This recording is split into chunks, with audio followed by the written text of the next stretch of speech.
Hi everyone, welcome back for another whiskey review. Today looking at this rather special single cask release from Gordon and MacPhail.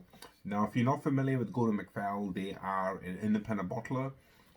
In fact, I believe they are the biggest independent bottler. The independent bottlers serve this purpose of releasing single cask whiskies from various distilleries. They don't make any whiskey themselves, but they buy a barrel or several barrels at a time from a distillery or private collectors, and they may and go release it at single cask at a time. Now, this one in particular is part of the connoisseur's choice. Gordon MacPhail have a few different releases or different ranges, you might say, how they release their independently bottled stuff. This one being a single cask Caol from the Isle of Islay, a peaty smoky whiskey making distillery. Caol, one of my favorites. I've been to Caol, just amazing stuff, really good. And in fact, in terms of independently bottled Islay whiskies, you will find Caol to be the most prominent and more easily available, which makes it quite interesting and allows you to try them at different ages, but also aged in different barrel types or finished in different barrel types. This one in particular is aged in a refill sherry hogshead, a 191 bottle release, bottled on the 26th of February 2018 at 50.7% and aged for 28 years, which is a very long time. Reasonably light in color, because you can see me. You probably don't expect a heck of a lot of color from a second refill, or in this way, refilled sherry hogshead, because a lot of the color would have imparted immediately from being the first fill.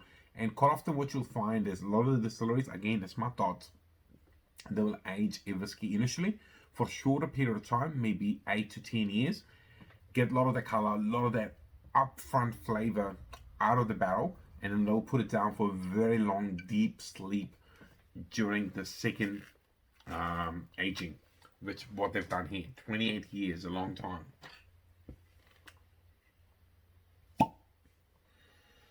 Ooh.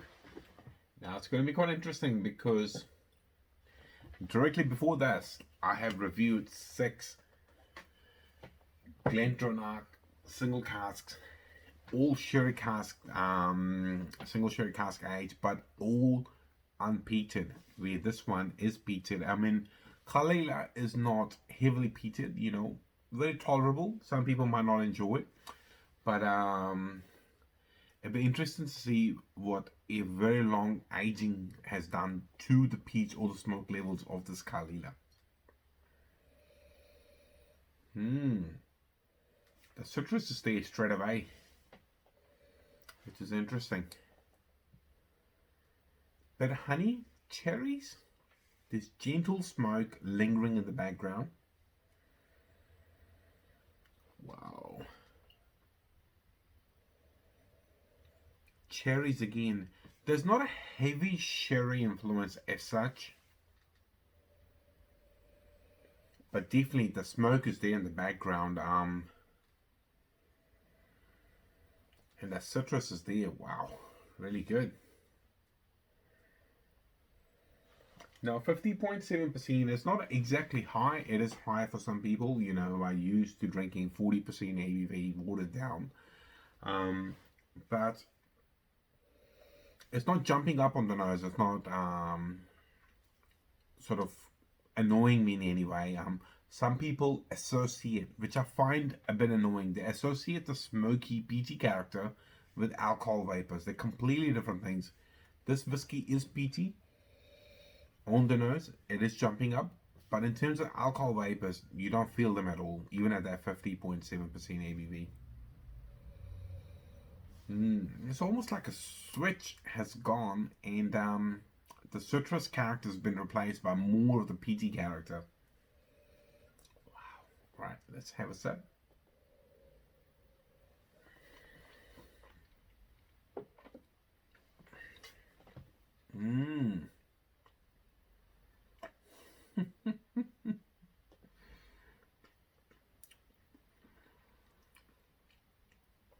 Wow. I mean, it's been just an amazing evening for me. Having tried 6 different Glendronachs and I'm finishing on a peat monster.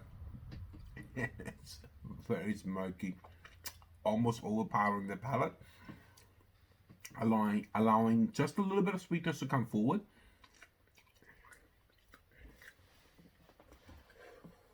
Whew. It's actually a lot more peaty and smoky than I expected it to be. I was discussing this with a friend earlier, how a peaty smoky whiskey from Lafroig or Caol, after a very long age, what they tend to do is the peaty smoke tends to subside a bit and more of the fruity, sweeter characters come forward. Where in this one, it seems the peaty smoke is still quite strong. Not overpowering, but it is still there. It is reasonably strong.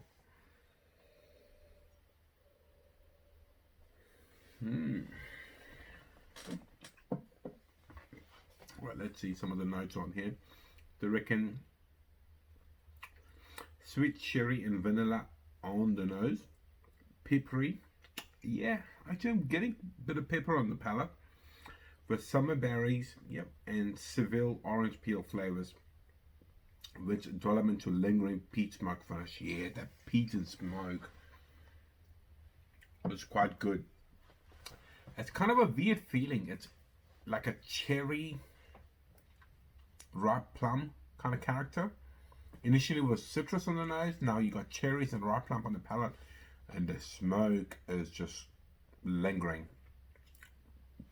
This will go down really well with a good strong Maduro cigar. How I wish I had one in my hand right now. Wow, really, really interesting. I think this whiskey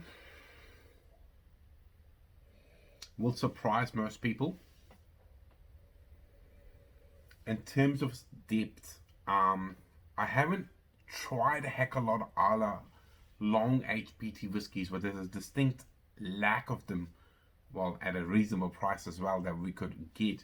This in particular was $700 retail, which is quite a lot of money, but you're getting a 28-year-old 1990 distilled Caol, single cask, one of only 191 bottles. Makes it pretty rare. Wow, it's even on the nose. The smoke never goes away. It's there. Not overpowering, but it's there. It just sits there. Citrus is again there. Just very interesting dram. Very multi-layered.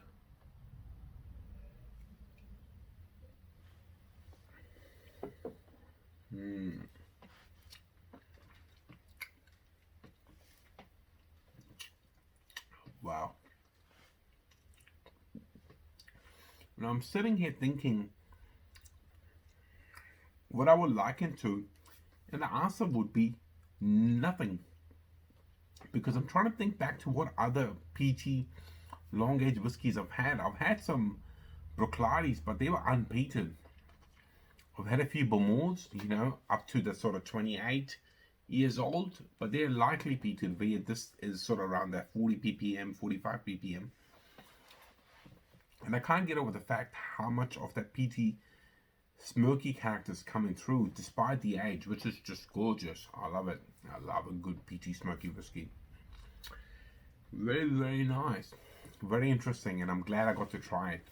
Well, if you're liking the content, please like, share, and subscribe. Otherwise, I'll see you in the very near future with another whiskey review. See you later. Bye-bye.